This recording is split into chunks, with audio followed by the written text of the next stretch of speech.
മുടി കൊഴിച്ചിലും അതേപോലെ തന്നെ ഹെയർ തിന്നിങ് ഒക്കെ വരുമ്പോഴത്തേക്ക് നിങ്ങൾ കൂടുതലായിട്ട് PRP ട്രീറ്റ്മെൻറ്റ്സിനെ പറ്റി കേട്ടിട്ടുണ്ടാവും. അപ്പോൾ PRPനേക്കാളും മോർ അഡ്വാൻസ്ഡ് ആയിട്ട് ഇപ്പം നാനോ ഫാറ്റ് ഉണ്ട്, എക്സസോംസ് ഉണ്ട്. ആ ട്രീറ്റ്മെൻറ്റിനെ പറ്റിയിട്ടാണ് നമ്മൾ ഇന്ന് സംസാരിക്കാൻ പോകുന്നത്. അപ്പോൾ എന്താണ് PRP? ഈ ട്രീറ്റ്മെൻറ്റ്സ് ഇപ്പോൾ PRP അല്ലെങ്കിൽ നാനോ ഫാറ്റ്, എക്സസോം എല്ലാം ഹെയർ തിന്നാവുമ്പോഴുള്ള ട്രീറ്റ്മെൻറ്റ്സ് ആണ്. ഇനി വൺസ് ഹെയർ തിന്നായി പിന്നെ കംപ്ലീറ്റ് ഹെയർ ലോസ് വന്നു കഴിഞ്ഞാൽ പിന്നെ ഇങ്ങനത്തെ ട്രീറ്റ്മെൻറ്റ്സിന് ഒരു റോളില്ല. അവിടെ നമ്മൾ ഹെയർ ട്രാൻസ്പ്ലാന്റേഷൻ തന്നെ ചെയ്യണം. അപ്പം ഒരു ഇൻഡിവിജ്വലിൽ തന്നെ ചിലപ്പോൾ ചില ഏരിയാസിൽ നമ്മൾ കംപ്ലീറ്റ് ഹെയർ ലോസ് വന്നിട്ടുണ്ട്, അവിടെ നിങ്ങൾ ഹെയർ ട്രാൻസ്പ്ലാന്റേഷൻ ചെയ്യണം. ബാക്കി ഉള്ള സ്ഥലങ്ങളുണ്ടല്ലോ തിന്നായിട്ട് വരുന്ന ഹെയറിൽ, അവിടെ നിങ്ങൾ ആണ് ഇങ്ങനത്തെ ട്രീറ്റ്മെന്റ്സ് ആലോചിക്കേണ്ടത്. അപ്പോൾ നമ്മൾ എല്ലാവർക്കും അറിയുന്ന PRP എന്താണെന്ന് നോക്കാം. PRP എന്തുകൊണ്ട് ചെയ്യുന്നു? PRPയിൽ നമ്മൾ പ്ലേറ്റ്ലെറ്റ്സ് ആണ് എടുക്കുന്നത്. നിങ്ങൾ ചെറിയ ക്ലാസ്സിലൊക്കെ പഠിച്ചിട്ടുണ്ടാവും. WBC, RBCs, WBCs, പ്ലേറ്റ്ലെറ്റ്സ് എന്ന് പറഞ്ഞ സെൽസും കൂടെ നമ്മുടെ ബ്ലഡിലുണ്ട്. അപ്പോൾ ഈ പ്ലേറ്റ്ലെറ്റ്സിന്റെ റോൾ എന്താണെന്ന് വെച്ച് കഴിഞ്ഞാൽ നമ്മുടെ ബോഡിയിൽ എന്തെങ്കിലും ഇഞ്ചുറി ഒക്കെ വരുമ്പോഴത്തേക്ക് ഈ പ്ലേറ്റ്ലെറ്റ്സ് ആ ഏരിയസിലേക്ക് പോയിട്ട് അത് ഗ്രോത്ത് ഫാക്ടേഴ്സ് റിലീസ് ചെയ്തിട്ട് ഇപ്പോൾ ഡാമേജ് ആയ സെൽസിനെ നമ്മൾ റിപ്പയർ ചെയ്യും. ആ പ്രോപ്പർട്ടി ഉണ്ടല്ലോ പ്ലേറ്റ്ലെറ്റ്സിന്റെ, അതാണ് നമ്മൾ PRP ട്രീറ്റ്മെന്റിൽ യൂസ് ചെയ്യുന്നത്. അപ്പോൾ ചില ആൾക്കാർ ചോദിക്കുക, ഓൾറെഡി നിങ്ങളുടെ ബോഡിയിൽ പ്ലേറ്റ്ലെറ്റ്സ് ഉണ്ടല്ലോ, പിന്നെ എന്തിനാണ് അതെടുത്തിട്ട് പിന്നെ നിങ്ങളെ സ്കാൽപ്പിൽ കുത്തുന്നതെന്ന് ചോദിക്കാറുണ്ട്. അപ്പോൾ അതിന് ആൻസർ എന്ന് വെച്ച് കഴിഞ്ഞാൽ PRPയിലുള്ള പ്ലേറ്റ്ലെറ്റ്സിനെ നമ്മൾ കോൺസെൻട്രേറ്റ് ചെയ്തിട്ട് എടുക്കണം. അതായത് ഇപ്പോൾ നമ്മൾ 10 ml ഓഫ് ബ്ലഡ് എടുത്തിട്ട് അതിലുള്ള ഫുൾ പ്ലേറ്റ്ലെറ്റ്സിനെ ആ ഒരു കോൺസെൻട്രേറ്റഡ് ആയിട്ടുള്ള കുറേ പ്ലേറ്റ്ലെറ്റ്സിന് ഒരു സ്ഥലത്തേക്ക് കുത്തിവെക്കുകയാണ് ചെയ്യുന്നത്. ആ കോൺസെൻട്രേഷൻ ചെയ്യുന്ന സെൻട്രിഫ്യൂജ് എന്ന് പറഞ്ഞ മെഷീൻ ഉണ്ട്, അതിന്റെ പാരാമീറ്റേഴ്സ് ഇമ്പോർട്ടൻ്റ്. അപ്പോൾ ചില ക്ലിനിക്സ് ഒന്നും കറക്റ്റായിട്ട് ചെയ്യുന്ന പോലും ഉണ്ടാവില്ല. അപ്പോൾ അതിന്റെ റിസൾട്ട് വേരി ചെയ്യും ഒരു വ്യക്തിയിൽ നിന്ന് വേറെ വ്യക്തിയിലേക്ക്. അതേസമയം പ്ലേറ്റ്ലെറ്റ്സിന്റെ നമ്പറും 1 ലക്ഷം തൊട്ട് 4 ലക്ഷം വരെ ഉണ്ട് നോർമലി ഒരാൾ ആ ഒരു റേഞ്ചിലാണ്. അപ്പോൾ കുറവ് പ്ലേറ്റ്ലെറ്റ്സ് ഉള്ളവർക്ക് അതിന്റെ റിസൾട്ട്സും അതേപോലെ കുറഞ്ഞിരിക്കും. പിന്നെ PRP കഴിഞ്ഞ് ഇപ്പോൾ മോർ അഡ്വാൻസ്ഡ് PRF എന്ന് പറഞ്ഞ ട്രീറ്റ്മെന്റ് ഉണ്ട്. അത് എങ്ങനെയാ ഡിഫറെന്റ് എന്ന് വെച്ച് കഴിഞ്ഞാൽ ഇപ്പോൾ PRP ചെയ്യുമ്പോൾ നമ്മൾ ആന്റി കോയാഗുലന്റ് ഇങ്ങനെ ഒരു കെമിക്കൽ ആഡ് ചെയ്യും ബ്ലഡ് ക്ലോട്ട് ആക്കാതിരിക്കാൻ വേണ്ടിയിട്ട്. പക്ഷേ PRFൽ അതിനേക്കാളും നാച്ചുറൽ ആണ്. ഈവൻ ദാറ്റ് പ്രോഡക്റ്റും കൂടി യൂസ് ചെയ്യുന്നില്ല. എന്നിട്ട് നമ്മൾ പ്ലേറ്റ്ലെറ്റിനെ കോൺസെൻട്രേറ്റ് ചെയ്തെടുത്ത് അതിനകത്ത് ഫൈബ്രിൻ എന്ന് പറഞ്ഞ സാധനമുണ്ട്. ഈ പ്ലേറ്റ്ലെറ്റ്സ് ഒക്കെ കുത്തി വെക്കുമ്പോൾ 1-2 ദിവസം ആ ഹെയർ ഫോളിക്കിൾസിൽ ഉണ്ടായിരിക്കണം, എന്നാലേ അതിന്റെ റിസൾട്ട് ഉണ്ടാവുള്ളൂ. അപ്പോൾ PRP ചെയ്യുമ്പോഴത്തേക്ക് ആ ഫൈബ്രിൻ എന്ന് പറഞ്ഞൊരു നെറ്റ് പോലത്തെ ഒരു സംഭവമാണ് നമ്മുടെ ബ്ലഡിൽ ഉണ്ടാവുന്ന ക്ലോട്ട് വരുന്നതിന്റെ മുന്നത്തെ ഒരു സ്റ്റേജ്. അപ്പോൾ അതിൽ പ്ലേറ്റ്ലെറ്റ്സ് ഇങ്ങനെ കുടുങ്ങി നിന്നിട്ട് PRPനേക്കാളും ഒരു പടി ഒന്നും കൂടി ഇഫക്റ്റീവ് ആണ് ഈ ഹെയർ തിന്നിങ്ങിന്. So now what is nano fat?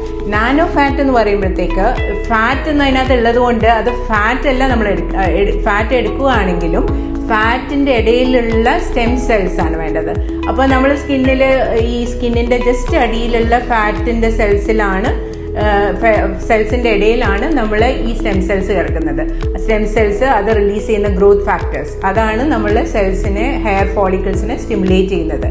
അപ്പോൾ നമ്മളിപ്പോൾ അബ്ഡോമെനോ നമ്മൾ ബോഡിയിലുള്ള നല്ല ഫാറ്റുള്ള സ്ഥലത്ത് നിന്ന് ഈസി ആയിട്ട് ഒരു 10 ml സിറിഞ്ചിൽ കുറച്ച് ഫാറ്റ് എടുക്കുന്നത്. മറ്റേ PRPയിൽ ബ്ലഡ് എടുക്കുന്ന പോലെയാണ് നമ്മൾ നാനോ ഫാറ്റിൽ ഫാറ്റ് എടുക്കുന്നത്. ആ ഫാറ്റിനെ നമ്മൾ ഈ ഫാറ്റ് സെൽസിനെ വേർതിരിച്ച് നമുക്ക് വേണ്ട സാധനങ്ങൾ, അതായത് ഈ ഗ്രോത്ത് ഫാക്ടേഴ്സ്, ഈ പ്ലേറ്റ്ലെറ്റ്സ് നമുക്ക് കിട്ടുന്ന ഗ്രോത്ത് ഫാക്ടേഴ്സ് പോലെ സ്റ്റെം സെല്ലും കൂടെ ഉണ്ട് നമ്മൾ ഈ ഫാറ്റ് സെൽസിൽ.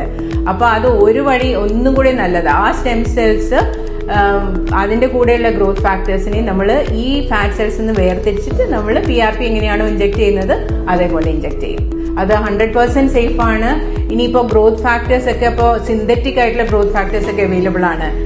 പിന്നെ അതേപോലെ ആനിമൽ സെൽസ് അല്ലെങ്കിൽ ലാബ് ഡിറൈവ്ഡ് ഗ്രോത്ത് ഫാക്ടേഴ്സ് എല്ലാം ഒരു കെമിക്കൽ പോലെയാണല്ലോ.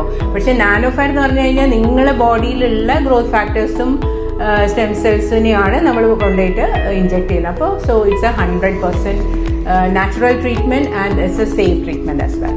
നൗ എക്സസോംസ് എന്ന് പറഞ്ഞിട്ട് ഒരു ട്രീറ്റ്മെന്റ് ഇപ്പം നമ്മൾ ഭയങ്കര പോപ്പുലറായിട്ട് നിങ്ങൾ കേൾക്കുന്നുണ്ടാവും. അഗെയിൻ ഫോർ ഹെയർ തിന്നിങ്ങിന് വേണ്ടി യൂസ് ചെയ്യുന്ന ഒരു ട്രീറ്റ്മെന്റ് ആണ്.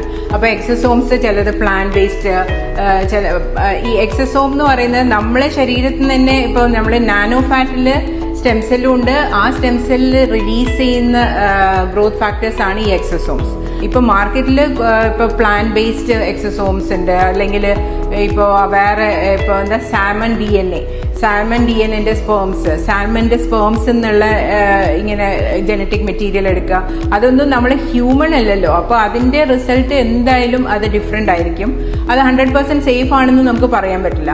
പക്ഷെ നമ്മളെ ബോഡിയിൽ നിന്ന് തന്നെ എടുക്കുന്ന എക്സസോം, നമ്മളെ ബ്ലഡിൽ നിന്ന് എടുക്കുന്ന എക്സസോംസ് ആണ് ഏറ്റവും നല്ലത്. സോ നാനോ ഫാറ്റ് എന്ന് പറഞ്ഞു കഴിഞ്ഞാൽ അതിനകത്ത് സ്റ്റെം സെൽ ഉണ്ട്, ഗ്രോത്ത് ഫാക്ടേഴ്സ് ഉണ്ട്. അത് തന്നെ ആ സ്റ്റെം സെൽ റിലീസ് ചെയ്യുന്ന എക്സസോം നമ്മുടെ ബോഡിയിൽ ഉണ്ട്. അതിന്റെ കൂടെ നമ്മൾ നല്ല കോൺസെൻട്രേറ്റഡ് ആയിട്ട് എക്സസോംസ് കൂടി ആഡ് ചെയ്യുമ്പോൾ അത് നല്ല റിസൾട്ട് ഉണ്ടാക്കും.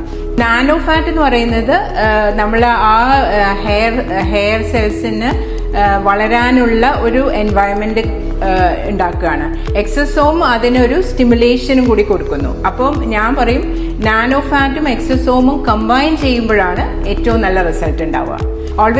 It's always better to combine nano fat with exosome to get a better result. So ഇങ്ങനത്തെ ട്രീറ്റ്മെന്റ്സ് എപ്പോഴും നിങ്ങൾ early stage of thinning of the hair ആണെങ്കിലാണ് നല്ല റിസൾട്ട് ഉണ്ടാവുക. ഓൾറെഡി തിന്നായി അതിന്റെ ഹെയർ കംപ്ലീറ്റ്ലി ലോസ് ചെയ്ത് കഴിഞ്ഞാൽ പിന്നെ ഹെയർ ട്രാൻസ്പ്ലാന്റേഷൻ മാത്രമേ ഉണ്ടാവുള്ളൂ. അപ്പോൾ ഏർലി ആയിട്ട് നിങ്ങൾ ഇങ്ങനത്തെ ട്രീറ്റ്മെന്റ്സ് ചെയ്ത് കഴിഞ്ഞാൽ ആ ഹെയറിന്റെ ആ ഫോളും കുറയ്ക്കാൻ പറ്റും. കാരണം ഡോമൻ ഹെയർ ഫോളിക്കിൾസിനെ സ്റ്റിമുലേറ്റ് ചെയ്യുമല്ലോ, അപ്പോൾ അതിന്റെ ഹെയർ ഫോളും കുറയ്ക്കും. അതേസമയം ഹെയറിന്റെ തിക്നെസ് ഇംപ്രൂവ് ചെയ്യാനും ഇത്തരം ട്രീറ്റ്മെന്റ് സഹായിക്കും.